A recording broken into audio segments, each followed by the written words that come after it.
Alright, so now we're going to get into order types, and to help me out with this, I'm going to make an analogy that I'm going to keep using for the rest of this next little bit, and that's going to be comparing investment markets to grocery stores, and I'm hoping it'll make things more lucid, and I actually know it will. So if I'm going to make that comparison, here's what I'm going to say right now. You know how to go to the grocery store, that is, go to the investment market. You know what is being offered at the grocery store, the sorts of products that they offer, and you also have a little bit of an idea as to how you're going to read those nutritional facts on the back of the products.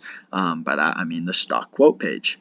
Now, what you don't quite know how to do yet is how to actually buy things, and that's where this is coming in. These are your order types, or your options. Make note of that word, options, for buying things. Okay, so we've got five. The first one's market, second one's limit, third one's stops, and the last two aren't necessarily options for buying things, but they're sort of expiration dates that you can put on how you're going to buy something, and that'll make sense here in a bit later.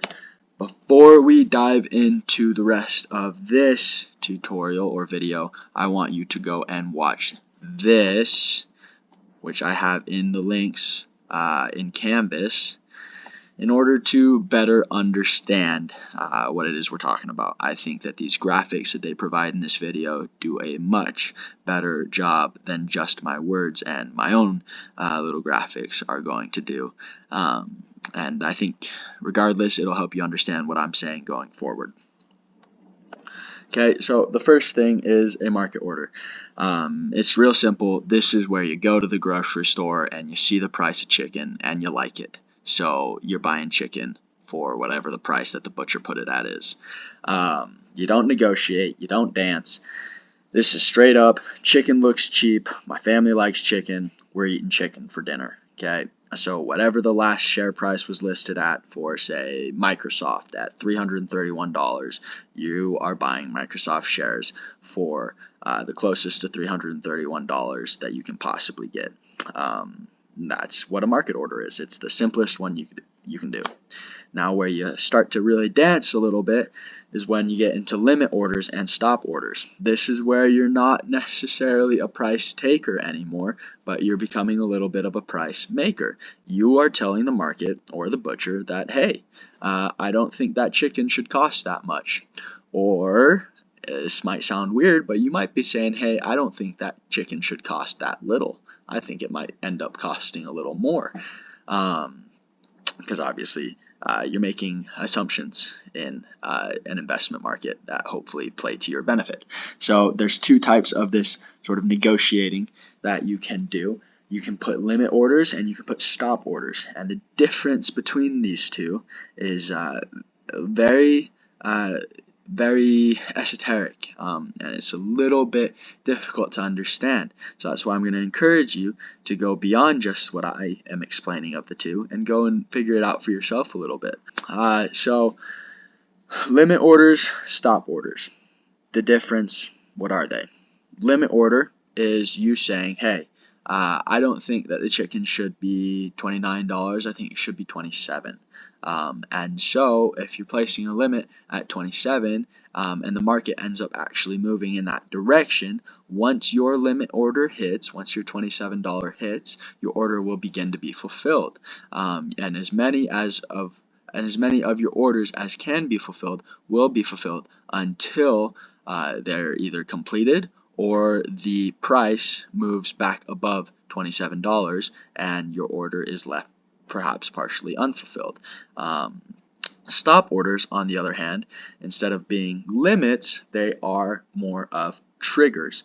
That means if you've set your stop order to $27 and it's currently $29 and it drops to $27, it triggers your stop order at whatever amount you're looking to fulfill. Say you're wanting to buy 100 shares and your stop order is set to $27.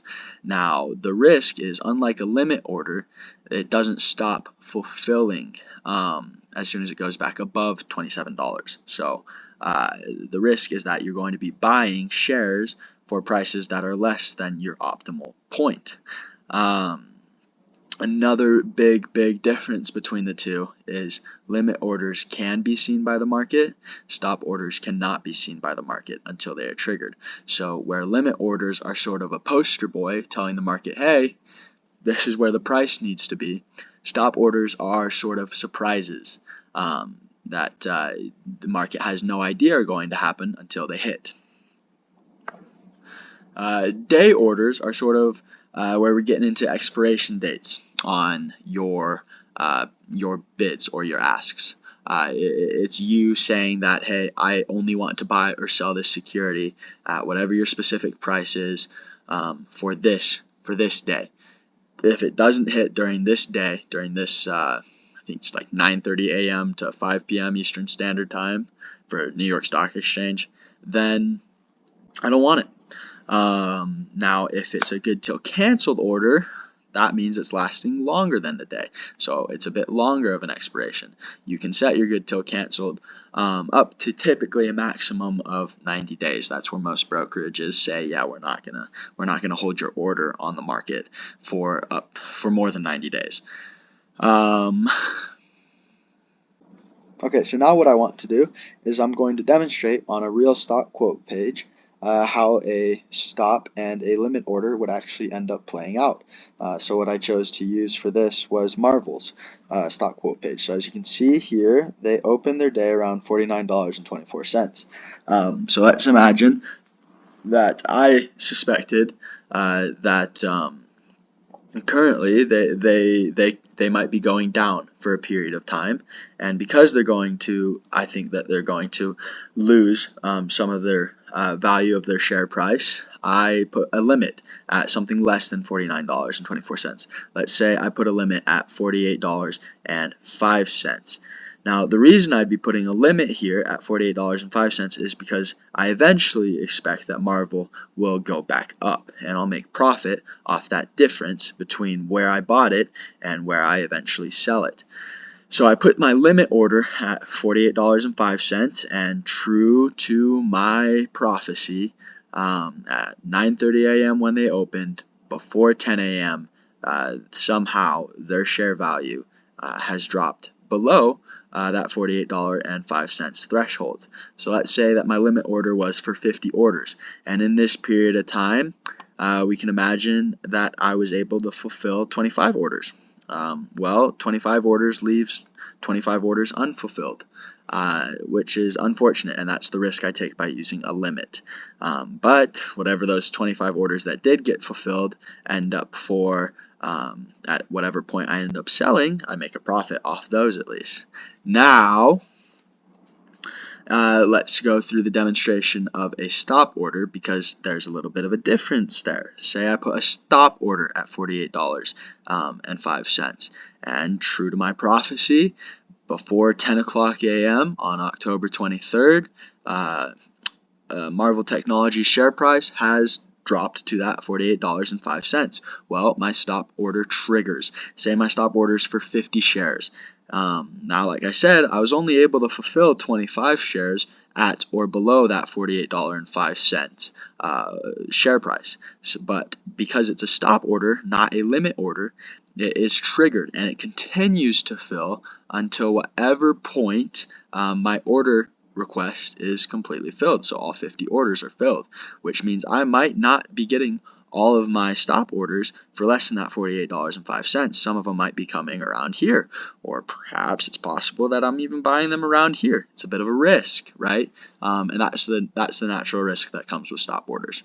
Hopefully that made a bit more sense with those. Now, buying on margin. Typically, when you hear people talk about buying on margin, they talk about it in a real risky and like super.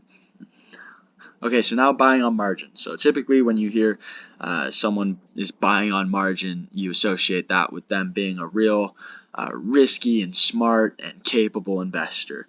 And the reason that people associate that with such is because buying on margin is, in fact, very risky. What you do when you buy on margin is you're taking out loans to buy equity.